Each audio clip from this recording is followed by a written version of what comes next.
My dear students, now we have to see about the agents of pollination.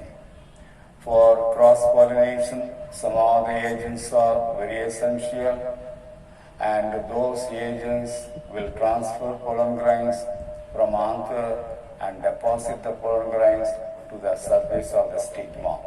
So for that, the agents are very essential. The agents of the pollination are classified into two types. One is abiotic agents and another one is biotic agents. If the agent is non-living substance, non-living thing, that is considered as the abiotic agent. Two abiotic agents are given. One is wind, another one is water. When pollination takes place by wind, with the help of wind, when pollination takes place, that is called wind pollination, technically called anemophily. Grasses, sugarcane, bamboo, coconut, palm, maize are the plants which are pollinated with the help of wind. The second one is water. When pollination takes place with the help of water, when water transports pollen grains from anther to the stigma of another flower, that is called water pollination, technically called hydrophily. In aquatic plants only hydrophily is taking place. Two examples given, one is hydrilla, another one is valiseria, that we'll study in detail later. Biotic agents, the living organism, when the living organism transfer pollen grain from one flower to another flower, that is called biotic agents. Animals, when the animals carry pollen grains and deposit on the stigma so that pollination is affected, that is called zoophily. When pollination takes place by means of animals, that kind of pollination is called zoophily.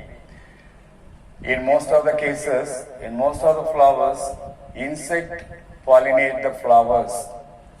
That is insect pollination or entomophily. That also we'll study in detail later.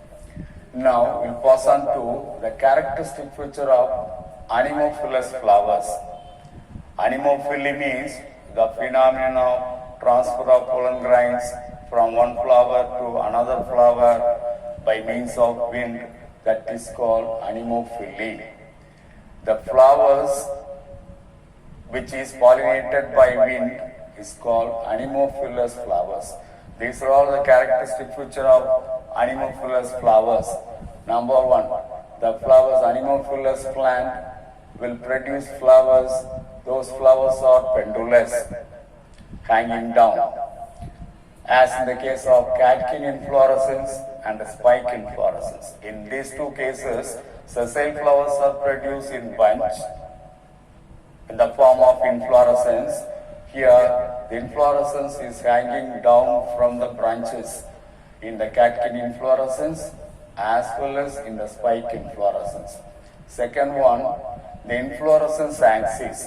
In each inflorescence, there is a central axis, and that is branched. The central axis of the inflorescence is called inflorescence axis or peduncle or rachis.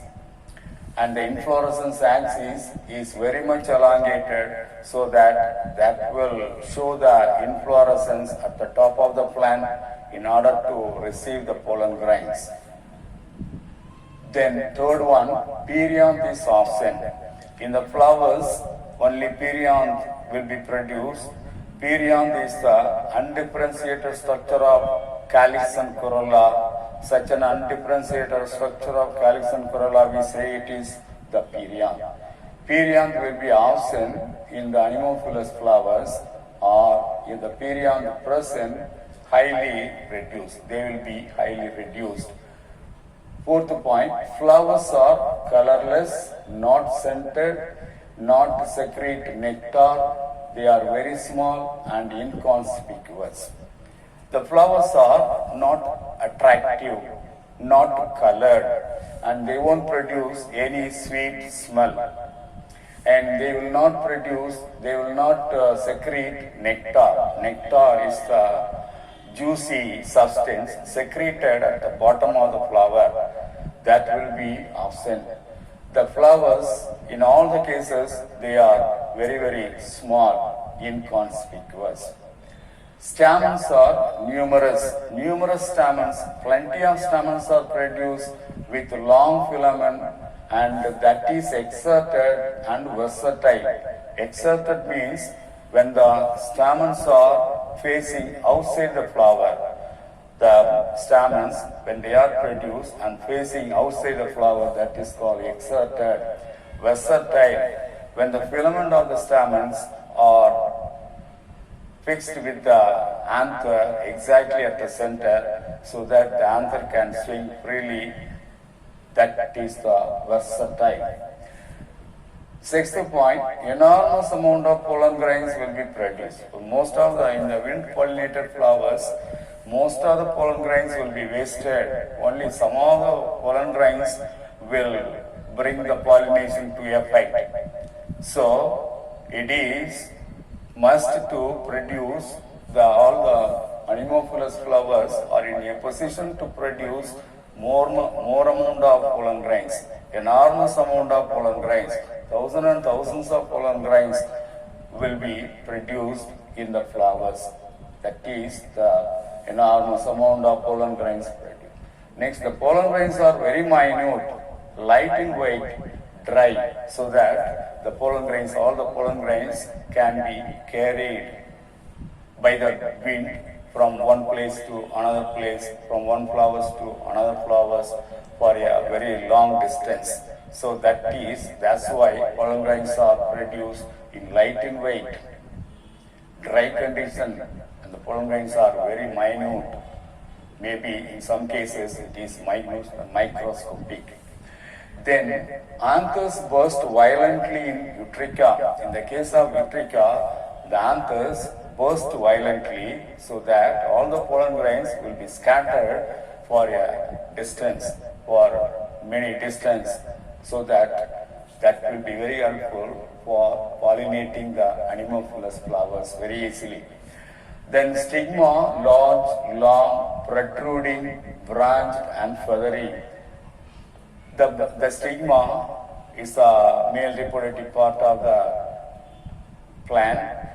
It is one of the part of the gynoecium. Gynoecium is a female part of the flower. The gynoecium will be large, will be long, so that in order to catch the pollen grains which are carried by the wind can be easily catched by the stigma, so that the stigma should be produced very long. Then protruding means that is produced out of the flower. Above the flower, the stigma is projecting out, that is protruding. Stigma may be branched and also feathery in nature. Feather contain minute hair-like structures are there in the stigma, that is the feathery stigma. Feathery stigma and branched stigma are produced in the case of anemophilous flowers in order to catch as many pollen grains as possible.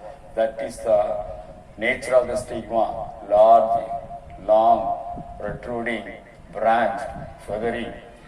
Then flowers are produced before the new leaves appear. In the anemophilous plant, all the flowers will be produced before the new leaves appear, so that the flowers will get the pollen grains without any difficulties of the leaves. So these are all the characteristic feature of anemophilous flowers.